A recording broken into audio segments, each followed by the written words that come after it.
3 رمضان المبارک حضرت سیدہ طیبہ طاہرہ مخدومہ کائنات خاتون جنت زوج علی مادر مرکز پرکار عشق مادر قافلہ سالار عشق حضرت سیدہ فاطمۃ الزہراء رضی اللہ تعالی عنہا کا یوم وصال ہے۔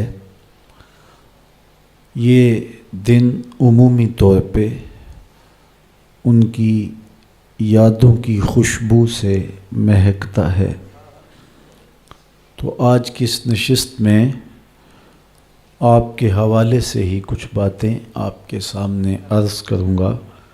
اللہ تعالیٰ میری زبان پر کلمۃ الحق جاری فرمائے۔ سیدہ پاک کا اسم گرامی جو ہی لبوں پہ آتا ہے پلکیں ادب سے جھک جاتی ہیں، اور ان کا نام نامی، ان کی ذات گرامی یقیناً عقیدتوں کا محور ہے۔ سیدہ فاطمۃ الزہراء رضی اللہ تعالی عنہا حضور کی سب سے چھوٹی صاحبزادی تھی، اور آقا کریم علیہ السلام ان سے بہت زیادہ محبت فرماتے، بلکہ فرمایا کہ فاطمہ میرے جگر کا ٹکڑا ہے۔ اور صحیح حدیث میں آتا ہے جب سیدہ پاک حضور سے ملنے آتی تو حضور کھڑے ہو جاتے، فَأَجْلَسَهَا فِي مَجْلَسِهِ، اور حضور اپنی مسند پر اپنی صاحبزادی کو بٹھاتے۔ جس زمانے میں بیٹیاں زندہ درگور کی جاتی تھیں، میرے حضور نے اپنی صاحبزادیوں سے پیار کر کے، ان سے محبت فرما کے دنیا کے سامنے بیٹیوں کا احترام رکھا۔ آج میرے گھر میں بھی بیٹیاں ہیں، آپ کے گھروں میں بھی بیٹیاں ہیں، یہ کتنی پیاری ہوتی ہیں اور ان سے کتنی محبت ہوتی ہے۔ باپ جب بیٹی کو دہلیز سے رخصت کرتا ہے تو اس کی کیا کیفیت ہوتی ہے۔ اور ایک زمانہ تھا کہ باپ اپنے ہاتھوں سے اپنی بیٹی کو زندہ درگور کرتا تھا اور چین کی نیند بھی سو لیتا تھا۔ احساس مر گیا تھا۔ میرے حضور نے آ کے احساس کو بھی زندگی دے اور انسانیت کو انسانیت کا بھولا ہوا سبق پڑھایا، اپنے قول سے، اپنے عمل سے، اپنے رویے سے، اپنے طرز معاشرت سے، اپنے انداز حیات سے۔ سیدہ فاطمہ رضی اللہ تعالی عنہا جو بھی حضور سے کہتی، حضور اسے ٹالتے نہیں تھے، اور اہل تصوف نے لکھا ہے آج بھی سیدہ کے وسیلے سے حضور کی بارگاہ میں کچھ عرض کیا جائے تو وہ رد نہیں ہوتا۔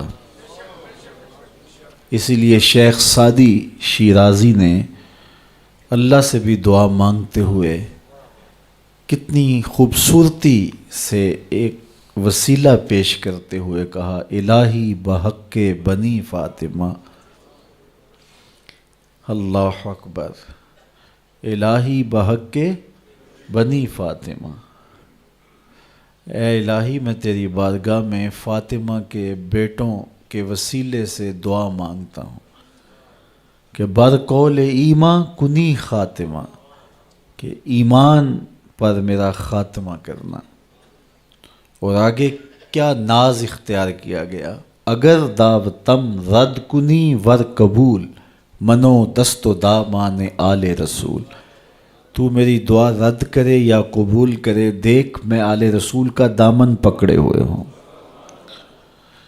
تو سیدہ فاطمہ تو زہرا رضی اللہ تعالی عنہا حضور علیہ الصلاۃ والسلام کو بہت زیادہ محبوب تھیں، اور آقا کریم علیہ السلام کی نسبت سے ان کو جو مقام، عزت، تکریم نصیب ہوئی ہے، اللہ اکبر۔ اقبال نے کیا خوب کہا، مریم از یک نسبت عیسیٰ عزیز، از سے نسبت حضرت زہرا عزیز۔ اقبال کہتے ہیں کہ سیدہ مریم سلام اللہ علیہا عزیز روزگار ہیں، اور ان کو جو عزت ملی ان کے نام کی صورت قرآن کے دامن میں ہے۔ قرآن میں جگہ جگہ ان کا تذکرہ پھیلا ہے، ان کی پاک دامنی کی گواہیاں قرآن نے دی ہیں۔ تو انہیں یہ اعزاز ہے کہ وہ حضرت عیسیٰ کی ماں ہیں، تو انہیں یہ اعزاز کتنا سر بلند کر گیا کہ وہ نبی کی ماں ہونے کا شرف رکھتی۔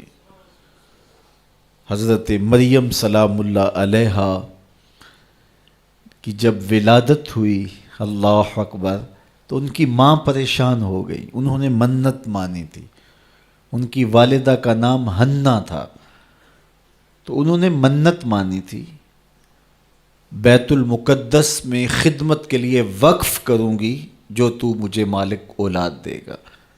تو اب پریشان ہو گئیں کہ اس بچی کو وہاں کیسے رکھا جائے، لیکن اللہ تعالیٰ نے فرمایا کہ مریم کی ماں پریشان نہیں ہونا، تم اس بیٹی کو دیکھ رہی ہو، ہم اس کی گود میں نبی کھیلتا ہوا دیکھ رہے ہیں۔ تو کہا پریشان نہیں ہونا، جس طرح کی ہم نے تجھے بیٹی دی ہے اس طرح کے بیٹے بھی نہیں ہوتے۔ اور پھر انہیں وہ شرف ملا کہ نبی کی ماں بنی۔ آزمائش تو بہت بڑی تھی کہ بن باپ کے ماں بنی۔ اب جو باتیں کرنے والے ہوتے ہیں ان کی زبان کون پکڑے؟ یا اخت ہارون ما کان ابوک امرأ سوء وما کانت امک بغیہ۔ کفار گھیرا ڈال کے سیدہ مریم کے گرد جمع ہو گئے، اے ہارون کی بہن، یہ کیا چاند چڑھایا؟ نہ تیری ماں بری تھی نہ تیرا باپ برا تھا، تو یہ کیا چاند چڑھایا؟ اب سیدہ مریم کا جی چاہتا ہے زمین پھٹ جائے اور میں دھنس جاؤں زمین میں۔ فرماتی ہیں کہ میرا جی چاہتا ہے کہ میں نسیم منسیہ ہو جاؤں، بھولی بسری داستاں بن جاؤں۔ اب آپ کوئی جواب دیتی تو وہ اور تمسخر اڑاتے۔ کہا بڑی تسبیحات لیے وظائف پڑھا کرتی تھی، یہ کیا چاند چڑھایا؟ تو بڑا مشکل وقت آ گیا۔ لوگ تو فنکار ہیں اس درجہ کے پل بھر میں، سنگے درے کعبہ سے بھی اصنام تراشے، تم کون ہو اور کیا ہے داغ کبابی؟ لوگوں نے تو مریم پہ بھی الزام تراشے۔ تو بڑا سخت مرحلہ آیا، تو آواز آئی اے مریم پریشان نہیں ہونا، اس مشکل ویلے اپنے بیٹے کی طرف اشارہ کر۔ فاشارت الی، تو انہوں نے حضرت عیسیٰ کی طرف اشارہ کیا کہ میں نہیں بتاؤں گی، یہ بتائے گا، میں نے چپ کا روزہ رکھا ہے۔ تو کافروں نے کہا کیف نکلم، اللہ اکبر، ہم کیسے بات کریں اس سے جو کہ پنگھوڑے کا بچہ ہے۔ روایات میں آتا ہے جب وہ تابڑ توڑ حملے کر رہے تھے اور سیدہ مریم سلام اللہ علیہا کی عصمت پر بات کر رہے تھے، تو حضرت عیسیٰ علیہ السلام آغوش مادر میں تھے۔ آپ نے اپنے اوپر سے کمبل ہٹایا اور اپنا دایاں ہاتھ اپنے زانوں پہ رکھا، اور کفار کی آنکھوں میں آنکھیں ڈال کے اللہ کے نبی نے کلام فرمایا، انی عبد اللہ آتانی الکتاب وجعلنی نبیّ۔ میری ماں کے دامن عصمت پہ الزام لگانے والوں سن لو، میں اللہ کا بندہ ہوں، اور اللہ نے مجھے کتاب بھی دی ہے اور نبی بھی بنایا ہے۔ ماں کی گود میں بول کے سیدہ مریم سلام اللہ علیہا کی عصمت، عزت، آبرو اور تقدس کی گواہی دی۔ اب زبانیں بند ہو گئیں، حضرت سیدہ سلام اللہ علیہا کی پاک دامنی کا اظہار ہوا۔ اللہ اکبر، رب نے قصیدے بیان کیے سیدہ مریم کی پاک دامنی کے، ان کے تقدس کے، ان کی پاکیزگی کے، اور قرآن میں ان کے نام کی سورت نازل کی۔ تو انہیں یہ اعزاز ملا نبی کی ماں ہونے کی وجہ سے۔ تو اقبال بولے مریم از یک نسبت عیسیٰ عزیز، حضرت مریم ایک نسبت عیسیٰ سے عزیز روزگار ہوئیں، از سے نسبت حضرت زہرا عزیز، اور 3 نسبتوں سے سیدہ فاطمہ الزہرا عزیز روزگار بنی۔ وہ 3 نسبتیں کون سی ہیں؟ پہلی نسبت نور چشم رحمت للعالمین، امام اولین و آخری، وہ نور چشم ہیں جناب رحمت للعالمین کی، جو اولین کے بھی امام ہیں، آخرین کے بھی امام ہیں۔ اگر سیدہ مریم سلام اللہ علیہا ایک نبی کی ماں ہیں تو حضرت فاطمہ نبی کی صاحبزادی ہیں، اور وہ عزیز روزگار ہوئیں نبی کی ماں ہونے کی وجہ سے۔ اور جس نبی کی سیدہ مریم ماں ہیں، وہ نبی مسجد اقصیٰ میں ہاتھ باندھ کے میرے نبی کے پیچھے کھڑا نظر آتا ہے۔ امام اولین و آخری، ایک تو اعزاز یہ کہ اولین و آخرین کے امام حضرت محمد مصطفیٰ صلی اللہ علیہ وآلہ وسلم کی صاحبزادی ہیں سیدہ سلام اللہ علیہا۔ دوسری نسبت بانوئے تاجدار حل عطا، مرتضی مشکل کشا شیر خدا، وہ زوجہ محترمہ ہیں تاجدار حل عطا کی، یعنی مرتضی مشکل کشا شیر خدا مولا کائنات سیدنا علی المرتضیٰ کی زوجہ محترمہ ہیں۔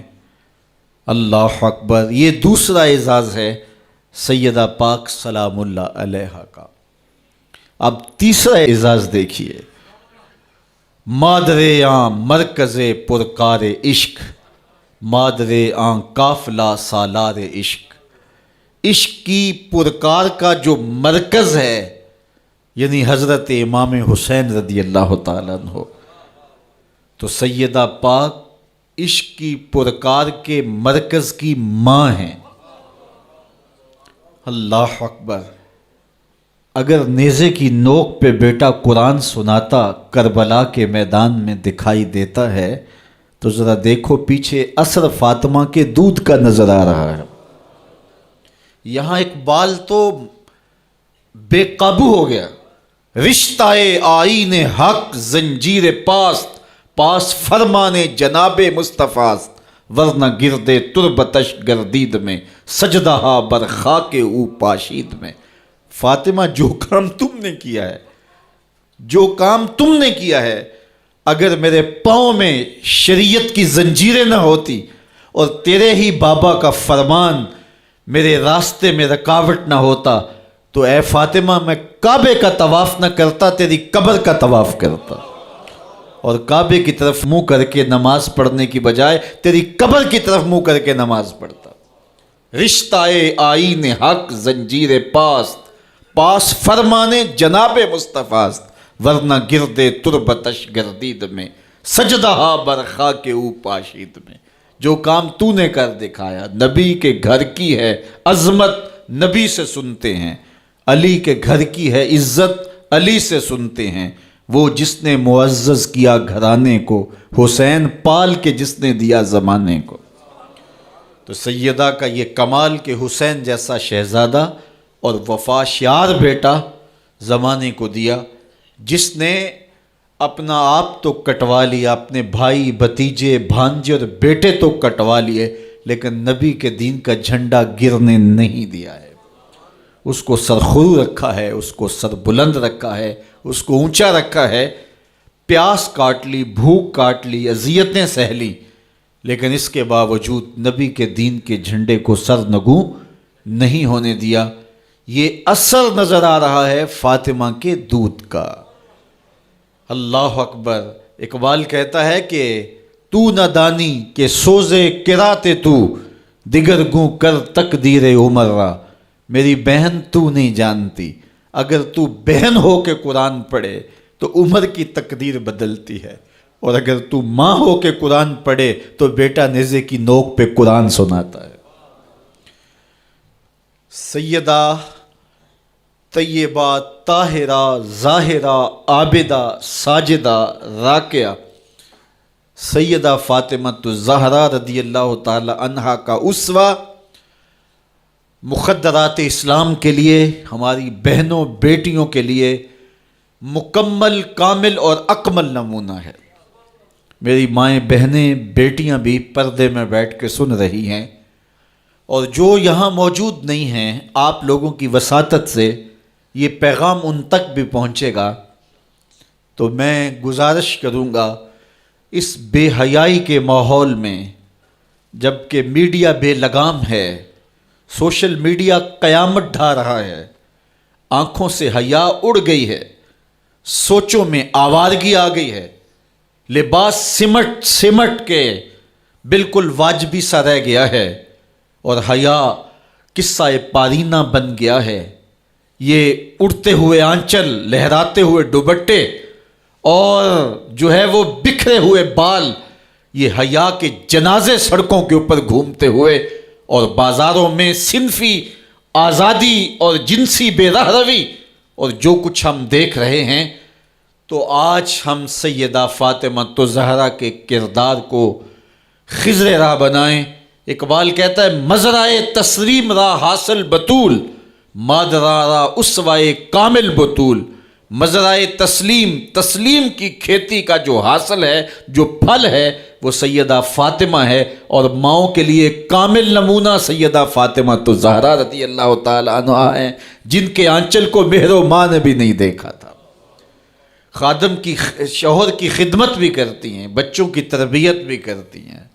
آسیہ گردان و لب قرآن سرا، ادھر چکی بھی چل رہی ہے اور لبوں پر قرآن کے نغمے بھی جاری ہیں۔ آسیہ گرداں چکی چلا رہی ہیں، واللب قرآن سرا، اور اقبال کہتا ہے لبوں پر قرآن کے نغمے جاری ہیں۔ جب لبوں پہ قرآن کے نغمے ہو اور آٹا پیسا جا رہا ہو، تو پھر وہ گندم اور وہ آٹا جب بچے کھائیں گے تو پھر حسین ابن علی کے کردار ہی پیدا ہوں گے۔ لیکن تھرکتی تصویریں اور نیم برہنہ شکلیں اور کانوں میں جو ہے وہ میوزک کی آوازیں، اور ماں اس ماحول میں بچے کو دودھ پلا رہی ہو، تو بچہ حسین ابن علی کا جان نشین تو نہیں بنے گا۔ کوئی اداکار تو بن سکتا ہے، کوئی گلوکار تو بن سکتا ہے، لیکن حسین ابن علی کا جان نشین نہیں بنے گا۔ تو ماؤں کو کامل اکمل نمونہ سیدہ فاطمہ الزہرا کا اختیار کرنا چاہیے، اس نمونے کو لے کے اپنی زندگی میں اتارنا چاہیے۔ آج ہم دلیلیں دیتے ہیں، میڈیا سے دلیلیں سنتے ہیں، اسلام تنگ نہیں ہے، تم نے اسلام کے دائرے کو تنگ کر دیا ہے۔ میں ایک ہی بات کہا کرتا ہوں، یہ دلیلیں دینے والے سوچیں کہ رسول خدا کی بیٹی کے پردے کا عالم کیا تھا۔ بس ہمارے لیے وہ نمونہ ہے، وہ کامل اور اکمل نمونہ ہے، اور ہم نے اپنی زندگی اس نمونے کے مطابق گزارنی ہے۔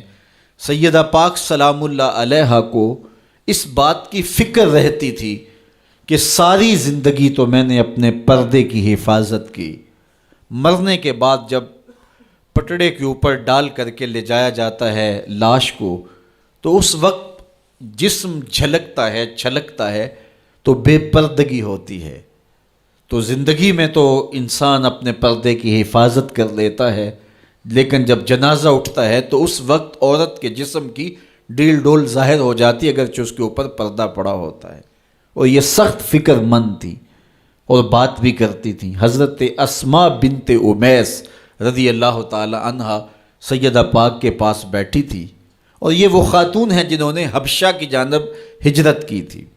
جب مسلمانوں پر حالات تنگ ہو گئے تو 2 مرتبہ حبشہ کی جانب ہجرت ہوئی ہے، اور تیسری ہجرت جو ہے وہ مدینہ المنورہ کی جانب ہوئی۔ تو حبشہ کی جانب انہوں نے ہجرت کی اور وہاں کچھ وقت گزارا تھا. تو انہوں نے کہا کہ میں نے وہاں ایک منظر دیکھا ہے کہ چارپائی کے چاروں پائے جو ہیں ان کے ساتھ شاخیں باندھی جاتی ہیں اور شاخیں باندھ کے ان کو پھر آپس میں جوڑ دیا جاتا ہے اور اس کے اوپر کپڑا ڈال دیا جاتا ہے، وہ ایک ڈولی بن جاتی ہے اور اس میں عورت کا جنازہ ہوتا ہے. تو جب یہ بات سنی تو سیدہ کی خوشی کی انتہا نہ رہی. کہا یہ تو بہت اچھا ہوا. اور سیدہ پاک کا پھر جنازہ پردے کے ایسے ماحول میں اٹھتا ہے اور رات کی تنہائی میں اٹھتا ہے اور بہت تھوڑے لوگ جنازے میں شامل ہوتے ہیں. اور پھر سیدہ پاک سلام اللہ علیہا کے پردے کا عالم یہ ہے، اہل سیر نے لکھا ہے کل قیامت کے دن جب میدان حشر میں سیدہ تشریف لائیں گی تو 70,000 حوروں کے جلو میں ہوں گی، اور جب گزریں گی تو آواز آئے گی یا اہل الجمع غدوا ابصارکم لأن فاطمہ بنت محمد حتی تمر. اے نبیوں، رسولوں، پیغمبروں، اے صالحین، نیکوکاروں، اے حشر کے میدان میں جمع ہونے والے لوگوں، اپنی نظریں نیچی کر لو، محمد کی صاحبزادی گزر رہی ہے. تو قیامت کے دن بھی اللہ ان کو یہ اعزاز دے گا، ان کو تکریم دے گا، ان کو عزت نصیب کرے گا. تو سیدہ پاک کا نمونہ زندگی ہماری مخدرات اسلام کے لیے، ہماری بیٹیوں کے لیے، بہنوں کے لیے کامل، اکمل اور مکمل نمونہ ہے. مزرعہ تسلیم را حاصل بطول، مادران را اسوائے کامل بطول. تو ان سے ہمیں سیکھنا ہے کہ انہوں نے اپنی ساری زندگی کیسے گزاری. آج کی عورت کہتی ہے کہ میں نہیں کر سکتی نماز روزہ اور یہ امور نہیں بجا لا سکتی، بچوں کا بوجھ اتنا ہے، ان کی تربیت اور ان کو کھانا دینا، ان کو دودھ دینا، بار بار جو ہے وہ ان کا لباس تبدیل کرنا، کب وقت ہوتا ہے، میرے کپڑے بھی ناپاک ہو جاتے ہیں، تو کیسے میں ان کو جو ہے بچوں کو کروں اور اس کے بعد عبادات بھی وقت پہ کر سکوں. تو یہ بڑا مشکل ہے. وہ حضرت سیدہ کو دیکھیں کہ آپ اپنے کندھوں پہ مشکیزہ بھی اٹھا کے لاتی ہیں، چکی بھی پیستی ہیں، بیٹوں کی تربیت بھی کرتی ہیں، شوہر کی خدمت بھی کرتی ہیں، اور مصلی بچھا کے جب کھڑی ہوتی ہیں تو ساری رات قیام میں، کبھی رکوع میں، کبھی سجدے میں گزر جاتی ہے، اور پھر کہتی ہیں مالک تیری راتیں اتنی چھوٹی ہیں، تیری بندی کا ذوق بندگی ہی پورا نہیں ہوتا، ایک تو رات اتنی لمبی بنا دے جی بھر کے تجھے سجدہ ہی کر سکوں. تو انہیں شکوہ رہتا ہے کہ راتیں اتنی چھوٹی ہیں اور میرا ذوق بندگی ہی پورا نہیں ہوتا. سارا دن روزے سے گزرتا ہے، رات قیام میں، رکوع اور سجود میں گزرتی ہے. اور بیٹوں کی تربیت کی تو وہ کائنات نے ایسی تربیت کا جوہر نہیں دیکھا ہے جو سیدہ فاطمہ کے گھر میں پلنے والے بچوں میں تربیت کا رنگ نظر آیا کہ انہوں نے اپنا خون دے دیا لیکن دین کی آن پہ آنچ نہیں آنے دی. تو ان کی زندگی ہمارے لیے، ہماری مخدرات اسلام کے لیے، بہنوں، بیٹی اور ماؤں کے لیے کامل اکمل نمونہ ہے. میری بہن، میری بیٹی، تو مغرب کی ٹینو نہیں ہے، تو مشرق کی بیٹی ہے. تو کوئی دیا نہیں ہے کہ جس کو جو چاہے اٹھا کے لے جائے. تو گھر کی رونق ہے، عزت ہے، آبرو ہے. تو سمٹ جائے گی تو معاشرہ پھیل جائے گا. اور تو اگر گھر میں سمٹ کے بچوں کو سنبھال لے گی تو امت بحر و بر پہ قابض ہوگی. لیکن اگر تو گھر کو نہ سنبھالا تو پھر امت کبھی بھی بامراد اور کبھی بھی سرخرو نہیں ہو سکتی. اگر پندے ز درویش پذیری، ہزار امت بمیرت تو نہ میری، بطول باش و پنہا شو ازیں اثر کہ در آغوش شبیر بگیری. اقبال کہتا ہے کہ اے امت مسلمہ میری ایک بات مان لے، ہزار امت مر جائے گی، امت مسلمہ تجھے موت نہیں آ سکتی. اور وہ کیا ہے؟ اللہ اکبر. بطول باش، قوم کی بہن سے، بیٹی سے، ماں سے مخاطب ہو کے اقبال بولتے ہیں بطول باش، بطول بن جا، وہ پنہا شو ازیں اثر، اور زمانے کی آنکھ سے پوشیدہ ہو جا. پھر در آغوش تو شبیر بگیری، پھر تیری آغوش میں بھی حسین ابن علی کے جانشین پرورش پائیں گے. تو اپنے آپ کو سمیٹ کے اس کردار کے سانچے میں ڈال لیا جائے، عورت کا دائرہ کار گھر ہے، چار دیواری ہے، اور اس چار دیواری کے ماحول کو آسودہ رکھے، وہ باہر نکل کر کے جو ہے وہ گھر کی ذمہ داریوں سے دستبردار نہ ہو۔ یہ ذمہ داریاں مرد کی ہیں کہ وہ باہر نکلے اور ضروریات کو فراہم کرے۔ یہ عورت کی ذمہ داری چار دیواری کی ہے، اس چار دیواری کو رونق بخشے اور تربیت پر نئی نسل کو بہتر بنانے کے لیے اپنی ساری صلاحیتیں صرف کر دے۔ ساری زندگی میں ایک اس کا بچہ بھی اگر قوم کو مل گیا تو قوم کی تقدیر بدل دے گا۔ مائی راستی ہیں یا ام الخیر ہیں، انہوں نے ایک بچے کی تربیت کی، آج مائیں کیوں نہیں کر سکتی؟ بابا فرید کی ماں بیٹے کے مزاج کو سمجھتی ہیں کہ یہ شکر کو بہت پسند کرتا ہے، تو شکر کی پڑیا مصلے کے نیچے رکھ دیتی ہیں، اور بیٹا مصلہ اٹھاتا ہے تو نیچے شکر کی پڑیا ملتی ہے، روز ڈیوٹی دیتی ہیں، اور بیٹا شوق سے نماز پڑھتا ہے، بعض میں شکر کی پڑیا بھی ملے گی۔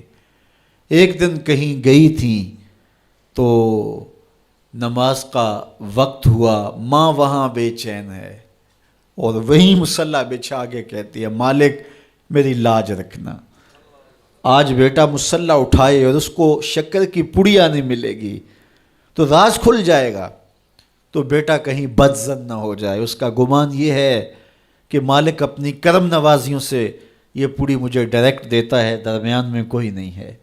اللہ اکبر۔ خیر ماں واپس پلٹی اور سب سے پہلے تجسس بھری نگاہ سے بیٹے کو دیکھ رہی تھی کہ بیٹا کوئی شکایت تو نہیں کرتا، لیکن فرید بیٹے کے لب پہ کوئی شکایت نہیں تھی۔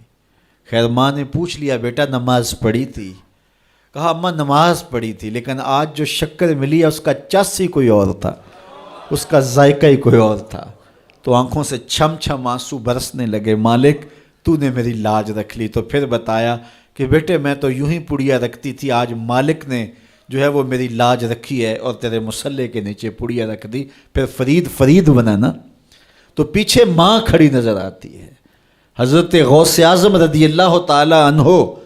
اگر غوث اعظم ہے تو ان کے جبے میں 40 دینار ماں سی رہی تھی نا، اور ساتھ نصیحت کر رہی تھی کہ بیٹا جو بھی ہو جھوٹ نہیں بولنا ہے۔ پھر ڈاکوؤں کو بتا رہے ہیں کہ 40 درہم تو میرے پاس بھی ہیں، تو ڈاکو کہتے ہیں عجیب کہانی ہے، بھلا کو ڈاکوؤں کو بھی پیسے بتایا کرتا ہے۔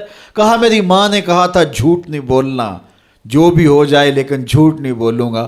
اب ڈاکو شرمندہ ہو کے بولتے ہیں یہ ماں سے جھوٹ نہیں بولتا، ہم رب کا حکم نہیں مانتے۔ اور یہ پہلے لوگ تھے جو حضرت غوث اعظم کے ہاتھ پہ جو ہے وہ توبہ کرنے والے تھے۔ اللہ اکبر۔ قطب الدین بختیار کاکی جب درس گاہ میں جاتے ہیں، استاد پڑھاتا ہے الف لام میم ذالک الکتاب، پورا پارہ سنا دیتے ہیں۔ دوسرے پارے کا آغاز ہوتا ہے سیقول السفہاء من الناس، بچہ سارا پارہ سنا دیتا ہے۔ تیسرا پارہ، چوتھا پارہ، 14 پارے سنا دیے۔ کہا یہاں سے شروع کرو، سبحان الذی اسریٰ بعبدہ۔ تو کہا بیٹا جس درس گاہ میں 14 پارے پڑھے تھے وہیں بقیہ قرآن بھی حفظ کر لیا ہوتا۔ کہا استاد جی میں کسی درس گاہ میں نہیں گیا، میری ماں 14 پاروں کی حافظہ تھی، اور صبح جب اٹھتی تھی تو قرآن بھی پڑھنے لگتی اور کام کاج بھی کرتی، تو بچپن سے ہی سن کے ماں کی آغوش سے یہ 14 پارے یاد ہو گئے۔ تو مائیں اگر ایسی ہوں تو بیٹے ایسے ہوتے ہیں، اس لیے ماں کے کردار کو روشن کرنا ہوگا، ماں کے کردار کو بہتر کرنا ہوگا، اور ماؤں کے لیے کامل اکمل نمونہ سیدہ پاک سلام اللہ علیہا کا نمونہ زندگی ہے، اور ان کی زندگی کے ایک پہلو سے روشنی لے کر کے، اجالا لے کر کے مخدرات اسلام کی زندگیوں میں چراغاں کیا جا سکتا ہے، اور ان کی زندگی سے ایک اچھی نسل تیار ہو سکتی ہے۔ کسی نے کہا تھا مجھے اچھی مائیں دے دو میں تمہیں اچھی نسل دوں گا، تو سیدہ پاک کا اسوہ ہمارے لیے یقیناً کامل اور اکمل نمونہ ہے۔ اللہ تعالیٰ ان کے نقوش پاک کی برکتیں اور ان کے وجود سے وابستہ رحمتیں ہماری ماؤں، بہنوں اور بیٹیوں کو نصیب فرمائے۔ اور آج کی اس مجلس میں ہم ان کی وساطت سے اللہ کی بارگاہ میں دعا کرتے ہیں، اے اللہ حیا سوز ماحول سے اس امت کو نجات عطا کر دے، اور اس امت کو پھر عظمت پارینہ و رفتہ عطا کر دے، اور قوم کی بیٹیوں کو اسوہ بطول پہ گامزن کر دے۔